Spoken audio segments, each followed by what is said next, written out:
fizemos aqui uma série de relacionamentos, né? Uma série de mapeamentos, colocamos já por aqui no nosso sistema. Para finalizar aqui nesse último vídeo sobre mapeamentos, vamos falar especificamente sobre relacionamento entre classes, mas sobre os assuntos Cascade e Fetch.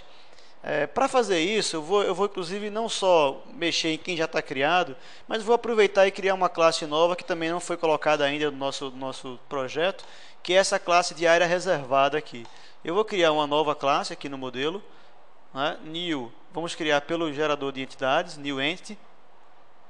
Definindo aqui o New Entity, essa entidade aqui vai ser de área reservada, cuja superclasse é modelo.diária. Ela é uma entidade também, não vamos definir nada com relação à herança, porque ela já vai estar herdando, ela não coloca inheritance na hora de mapear. Vamos dar next aqui. Como ela não tem nada, nem precisava ter dado next aqui, poderia ser um finish direto.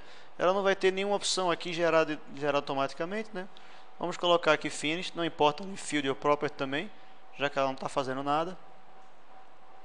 Então, apenas gerou a entidade, dizendo que implementava serializable, que herda de diária, gerou o nosso serial version ID, que dessa vez eu não vou mover ele do lugar, porque não tem nenhum outro atributo gerado. E vou colocar aqui, vou só chegar aqui e criar o atributo que aponta para a reserva. Então, ela tem uma reserva, ou seja, toda diária reservada poderia saber sim, mas quem foi que fez essa reserva? Possivelmente, quando você visualizar que tem uma diária já reservada, ou seja, na hora que a gente for ver, esse quarto está disponível nesse dia, é só você consultar na lista de diárias se tem alguma diária para esse dia nesse quarto. Se ele encontrar, tá, qual foi a reserva que reservou aquela diária, né? E quem está pagando possivelmente essa reserva? Então, está em nome de quem essa reserva? Vai acontecer algum problema com aquele quarto? Esse quarto aqui teve sei lá, houve um problema no ar-condicionado ou alguma coisa física dentro do quarto, e nós precisamos avisar a pessoa que reservou que no dia de amanhã não vai ser possível estar nesse quarto, vamos trocar para outro. Se não tiver outro disponível, a gente vai ter que entrar em contato, dizer que houve um problema físico, enfim, qualquer coisa que a gente possa ter que saber a partir de uma diária reservada, qual foi a reserva e qual foi a pessoa que reservou. Então, vou chegar aqui e dizer que reserva vai ser o tipo, vai se chamar reserva também, né? Tipo reserva, chamando reserva também. E aí vou gerar o getSet de reserva. Até então, natural. Se eu tenho N diárias reservadas para uma única reserva, você pode fazer uma reserva de vários dias. Eu posso fazer uma reserva de, mesmo que seja no mesmo dia, mas mais vários quartos, porque eu vou ter pessoas diferentes, né, registrando aí. Eu posso fazer uma reserva que implique em ter vários quartos reservados de uma vez. Então, cada quarto seria uma diária nova. Então, eu vou chegar aqui e definir que eu estou no lado muitos, como nós já falamos isso aí. Estamos no lado muitos, indo para apenas um. Nós temos apenas uma reserva. Cada diária reservada não se reserva duas vezes.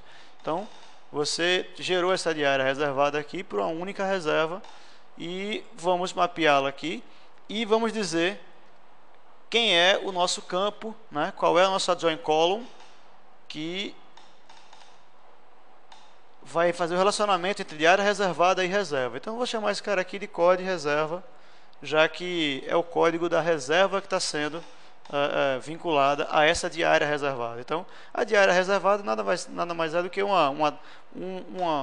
registro dentro da tabela diária, já que vai ser um single table em diária, que vai ter data e vai ter também agora o código da reserva.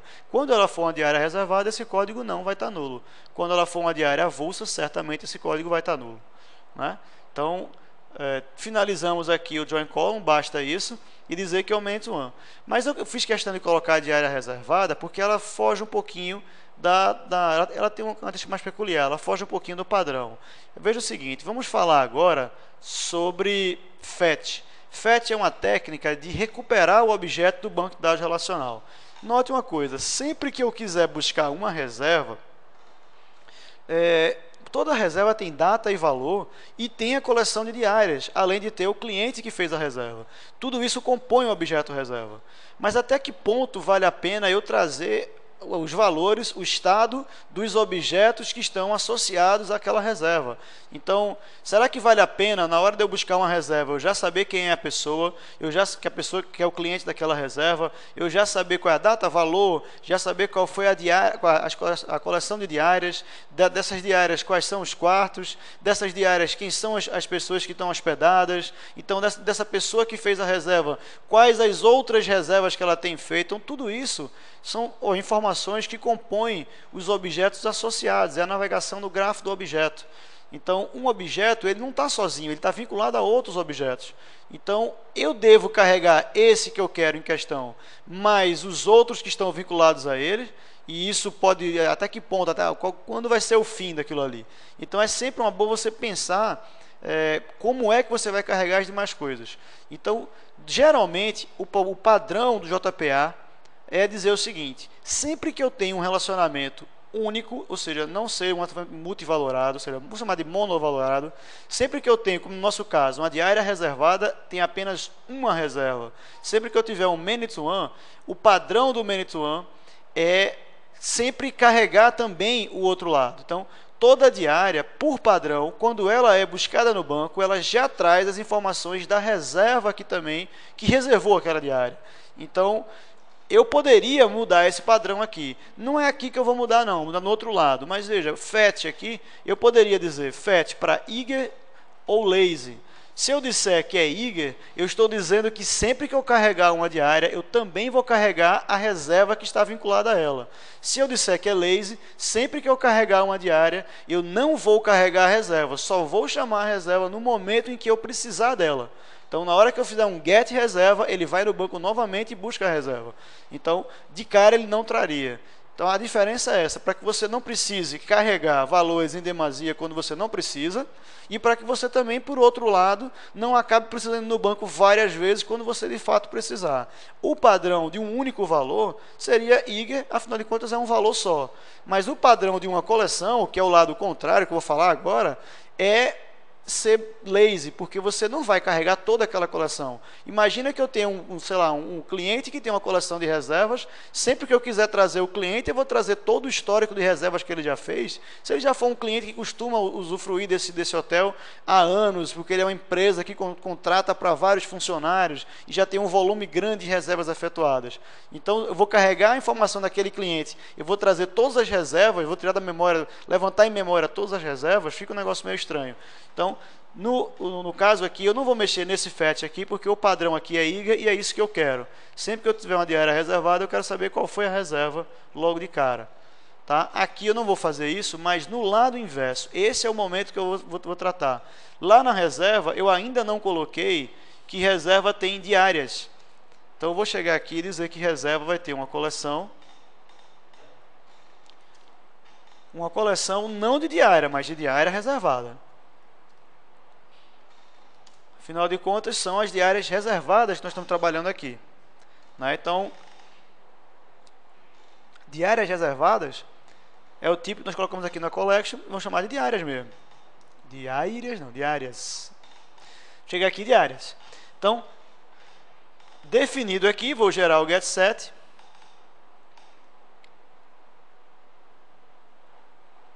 Vou gerar aqui o getSet, colocar aqui diárias.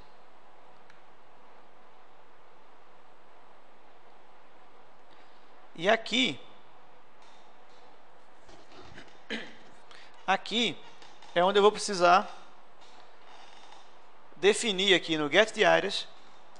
Eu vou falar o relacionamento inverso, né? Eu vou colocar aqui nesse caso eu tenho uma reserva para muitas diárias reservadas, vou ter um one to many. O one to many, vamos definir que foi mapeado lá pela diária reservada, e ele vê aqui, ó, essa diária reservada, o que é que eu tenho aqui? Reserva. Então, justamente o atributo reserva da diária reservada aponta para cá, para a nossa classe reserva, bem óbvio isso. Então, vou colocar isso aqui e vou definir agora o tal do fetch. Vou chegar aqui e definir que o fetch, qual vai ser a opção do fetch aqui? Eager ou lazy? Imagina o seguinte, como aqui eu tenho uma coleção, o padrão é ser lazy. Então, como eu já tinha falado, o padrão é não carregar de áreas reservadas. Mas eu acho que para uma reserva ser exibida, eu acho que a reserva, o que menos importa é a data da reserva. Certamente a reserva foi feita para que você visualize as diárias que foram reservadas. Então, sempre que eu mostro aqui, cadê? Deixa eu ver a reserva que fulano fez. Ele fez uma reserva para quando? Ele fez uma reserva para que quarto? Então, geralmente é isso que eu quero saber de uma reserva. Tá? Então, esse quando podem ser vários dias, esse quando podem ser vários quartos, ou vários dias em vários quartos. Mas é isso que eu quero buscar de uma reserva. Então, sempre que eu quiser consultar uma reserva, nesse caso, eu sempre vou querer saber quais foram os dias que foram reservados. Eu acho que essa é a informação mais importante da própria reserva. Claro que é importante saber a data que ele reservou, claro que é importante saber o valor, o custo que ele tem que pagar para aquela reserva, mas a data pode ser uma coisa que eu posso não querer saber naquele momento, o valor pode estar ainda em aberto, eu vou definir, vou negociar com o hotel ainda, o hotel vai negociar com o cliente ainda. Então, se ela foi paga ou não, eu nem cheguei a colocar isso, também poderia ter um boleando do pago ou não aí colocado, mas principalmente a reserva precisa trazer para quando foi feita aquela reserva. Eu reservei para que período? Então eu só sei o período se eu saber a coleção de áreas reservadas. Então sempre que eu tiver uma reserva, eu quero saber de área reservada. Então nesse momento eu vou fugir do padrão, que seria lazy, não carregar. Eu vou já carregar de cara. Sempre, qualquer consulta ao banco que busca uma reserva, eu já vou atrás de área reservada. Então essa é a explicação sobre fetch. Você pode carregar no ato, com o Eager, ou você pode carregar só no momento que você precisar posteriormente, com o lazy. Se for coleção, o padrão é lazy para evitar que venha um volume muito grande de dados. Se for com uma referência única, o padrão é Eager para poder já buscar direto a quem ele se referencia. Em geral, a referência única, o objeto está na outra ponta, geralmente depende dela. Né? Então, eu não vou mexer no lado de lá para seguir a história de mapear por exceção. E vou colocar só aqui onde é realmente necessário mudar um pouco a lógica do processo. Tá? O próximo assunto que vamos falar aqui é com relação ao Cascade. O Cascade é o que você vai fazer em cascata. Uma vez que você faça alguma alteração, você manipule algum objeto, o que é que você deve fazer com uma relação, com quem se relaciona com ele. Certo? O Cascade eu posso optar por aqui mesmo, vamos começar por reserva mesmo. Aqui mesmo, o que acontece? Se eu fizer, vamos colocar o Cascade para a gente ver as possibilidades. Agora o Cascade é o seguinte, quais são as opções de Cascade aqui? Cascade vai ser uma informação, inclusive ele não vai listar aqui, porque o Cascade é admite-se um array de possibilidades. Um array dentro das annotations se faz com chaves. É possível até mesmo colocar um só sem o uso das chaves, mas geralmente se coloca as chaves para poder dar a opção de você colocar mais de um separado por vírgula. Então, o Cascade que nós queremos falar aqui vai ser quais são os tipos de Cascade que existem. Vamos lá. Existe o Cascade Detach, o Cascade Merge, que inclusive esse Detach é novidade no Java Persistence 2.0, como consta ali. Né? O Merge, o Persist, Refresh e Remove. Né? Começando por esses que já são mais antigos, Persist, por exemplo, vamos colocar desde o início. Persist é uma operação que a gente faz com um objeto para que ele deixe de ser um objeto transiente para ser um objeto persistente. O que seria isso? Um objeto transiente é um new que você dá, é um objeto que você cria na memória e ele não tem ainda, por enquanto, nenhum vínculo com o banco de dados. Por mais que ele seja fruto de uma classe mapeada, ele é um objeto novo, não faz parte do seu banco de dados ainda. Então não existe nenhuma referência no Entity Manager, que é o objeto que faz a gestão das demais entidades salvas no banco. Ele não tem nenhuma referência no banco, ninguém sabe que esse cara existe no banco. Normalmente, se ele é um valor autogerado, ele não tem ID definido. Então, o valor código que a gente construiu aqui, ele não tem valor nenhum definido. Normalmente não vai ter, porque a gente marcou para ser valor gerado. Quando ele é um valor que nós definimos na mão, né, ele pode ter anteriormente. Mas quando é generated value, ele vai ser, já não vai ter valor nenhum gerado. Então, é um objeto que só reside em memória. Não está no disco em lugar nenhum, não foi salvo no banco. Quando você chama o Entity Manager e faz persist e passa esse objeto como parâmetro, ele vai passar a deixar de ser um objeto simplesmente transiente para ser persistente. Todo objeto persistente, quando ele é salvo no banco, quando é dado um commit na transação, ele é salvo no banco. Então, quando você dá um commit, certo? No Entity Manager, executa o método commit do Entity Manager, todos os objetos persistentes vão ser salvos. Se ele é um objeto persistente que ainda não tem código definido por ser valor gerado, se ele é um objeto persistente que não tem nenhuma relação com o banco de dados, ele simplesmente vai ser dado insert no banco. Ele vai gerar um novo registro lá no banco. Aí a nossa pergunta agora é o seguinte: se eu salvar uma reserva, acabei de criar uma reserva nova, se eu salvar uma reserva, se eu transformar a reserva de transiente, que é uma reserva nova, a persistente, que seria uma reserva que eu quero ser salva no banco, o que vai ocorrer com a coleção de diárias reservadas? Eu imagino que sempre que eu der um persist nela, vou colocar persist aqui, sempre que eu der um persist nela, eu devo também fazer um persist nas diárias reservadas. Vou minimizar aqui o nosso projeto, que ele por enquanto não vai ser necessário. Só para que a gente ganhe um espaço maior na tela. Então, eu também posso querer ter mais opções. Veja lá que eu tenho outras opções aqui. Vou colocar o Cascade Type novamente, para que a gente leia as demais opções. Vamos ao Merge. O Merge se assemelha muito ao Persist. O método Merge do Entity Manager, ele pode ser usado onde você usaria um Persist. Qual é a diferença entre eles? Se você fizer um Persist no objeto, ele vai salvar se ele não existir. Mas ele vai dar uma mensagem de erro, ele vai retornar uma exceção se você tentar salvar um objeto que por acaso já exista. Vai que você queira salvar um objeto com valor de ID gerado, autogerado, que você gerou um e já tem um lá no banco. Então, se você tentar botar um objeto que já exista lá no banco, já seja identificado com o mesmo código com o mesmo ID, @ID lá no banco, se ele for criado assim, ele não vai funcionar com persist. Ele não vai dar certo com persist. Ele é feito para que você apenas insira um novo, né, com o controle de não botar por cima de quem já estiver por lá. O Merge é ao contrário, nesse ponto de vista. Ele também gera um cara novo. Se você tiver com um cara novo lá, um objeto transiente, ele também insere, mas se ele já existir, ele bota por cima. O Merge é muito usado em sistemas web, onde você recebe apenas um formulário que vai ter o código lá do objeto, um código no campo hidden, e vai ter os valores como nome, endereço, telefone, sei lá, alguns dados ali para cadastrar algum objeto. Na hora que você for persistir esse objeto, você tem um objeto novo, mas que você sabe qual é o ID dele.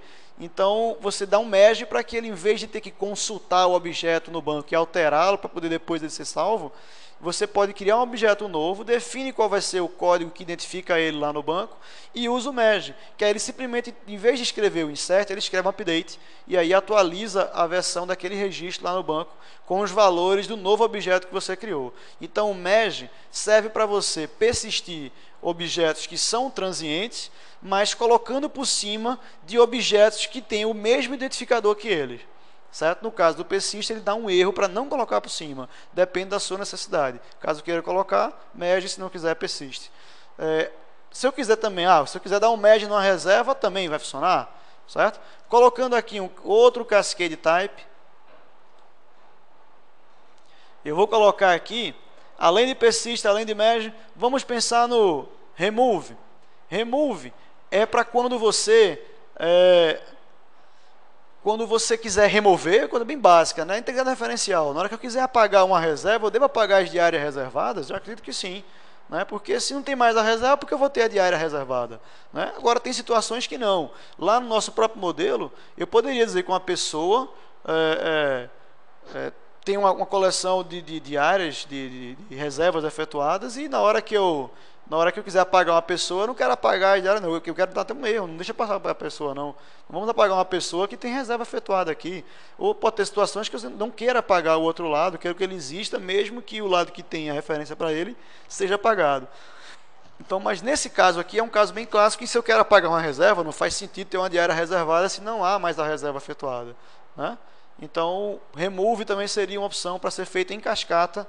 Quando eu fizer o remove em reserva, faço também de área reservada. Seguindo aqui adiante, ao Cascade Type, temos essa opção Refresh. A opção Refresh é uma opção que possivelmente você pode acabar nunca precisando, mas o Refresh ele é útil para atualizar não o banco. Quem atualiza o banco é Merge, enfim, você pegar um objeto persistente e manipulá-lo para poder ele ser alterado quando se der commit. Mas o refresh é feito no sentido inverso. Imagina que você leu algum valor do banco e está com esse objeto em memória por um certo tempo, um tempo suficiente para que alguém vá por fora e altere o valor desse banco.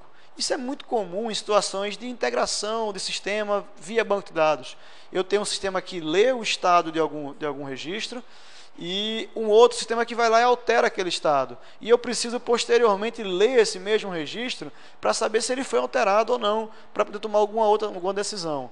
Então, se eu fizer uma leitura de um objeto, aquele objeto é posto em memória, em cache de primeiro nível. Então, é feito um cache no Entity Manager. Sempre que eu leio um objeto do banco, é feito um cache lá na memória. Então, quando eu fizer uma nova consulta que venha me trazer esse mesmo objeto, ele não é recriado e jogado na memória. Ele, por padrão, é lido onde já existe, para você não correr o risco de ter dois objetos idênticos, diferentes na memória, residindo na memória, mas que ele deveria ser um objeto só. Você manipulando um, acaba não manipulando o outro. Então, para que você consiga manter a integridade do objeto que foi lido, é que se faz esse cache de memória. Mas, por outro lado, esse cache de memória evita que você atualize a informação que pode ter sido mudada por alguém fora do seu projeto, fora do seu gestor de identidades. Né? Então, quando você quiser atualizar esse objeto, você chama entitymanager.refresh no seu objeto. Faz com que ele leia os dados novamente e atualize o objeto que está em memória. Não gere um novo, mas atualize o objeto persistente que está na memória naquele momento. Então, se eu quiser fazer um refresh dentro de reservas, não sei que situação poderia ter, mas se eu quiser fazer um refresh em reserva, obviamente que eu também quero fazer isso em diária reservada para atualizar também alguma informação possivelmente alterada numa diária reservada. Então, colocando aqui o refresh, eu também vou fazer essa operação ser realizada também em diária reservada. Por último, temos agora a opção, temos o Cascade Type aqui, para a nossa opção. Vamos colocar aqui embaixo, para não ficar muito apertado na tela. Temos agora a nossa opção Detach, que é uma opção nova, né, que é quando você desvincula aquele objeto do contexto de persistência. Se ele foi destacado, também deve-se destacar os objetos vinculados a ele. Então, a operação de detach é a operação que vai pegar um objeto que está considerado persistente para que ele, em específico, não seja mais. Qualquer mudança naquele objeto de memória não vai refletir na versão dele no banco. E se eu fizer esse cascade também para a diária reservada, também vai ser cascateado isso, para que sempre que eu modificar alguma informação de área reservada, eu não reflita mais isso no banco, porque a reserva foi completamente destacada do banco. Destacar não significa remover, é apenas fazer com que esse objeto em memória não tenha mais vínculo com o banco, certo? E isso pode ser também cascateado para os demais atributos. Essa era uma lacuna no JPA1 que foi preenchida agora com o 2 para que você possa fazer também. Então, também poderíamos colocar o detach aqui. Mas aí chegamos no ponto em que botamos todos. Então, para não precisar colocar todos, vamos chegar aqui e colocar Cascade Type All. Então, o que eu quiser fazer na reserva se reflete, essas operações todas, o que eu fizer na reserva se reflete em diária reservada. Certo? Eu posso, também, já que eu estou botando uma opção só, eu posso até nem sequer escrever as chaves. Ficou muito mais fácil e isso não é o comportamento padrão. O comportamento padrão é não fazer nada em cascata. Tudo que você quiser cascatear tem que ser feito na mão. Você precisa definir o que é que vai ser feito em cascata. E isso é um grande exercício para evitar que você acabe, por exemplo, apagando coisa que você não queria apagar, enfim, salvando coisa que você não queria salvar junto. Então, é sempre um exercício para saber o que deve ser feito. Então, o que vimos aqui nesse último vídeo de mapeamento é como é que a gente faz para lidar com leitura do que vem do banco e para lidar com modificação para o banco, ou seja, o que vem e o que vai. O fetch é o que vem do banco e o cascade é o que vai para o banco. Quando eu for para o banco, o que é que eu faço em cascata com quem eu estou relacionado? Com isso a gente fecha, está disponível no nosso site, aí na área para o aluno, está disponível todo esse projeto já totalmente mapeado, totalmente escrito, para que você possa confrontar com o que você eventualmente venha a fazer e ver se fez tudo corretamente. Espero ter sido claro, esse assunto ter ficado bem claro aqui, para que você faça isso da melhor maneira possível. Tá ok? Então, o próximo assunto, JSF, até lá.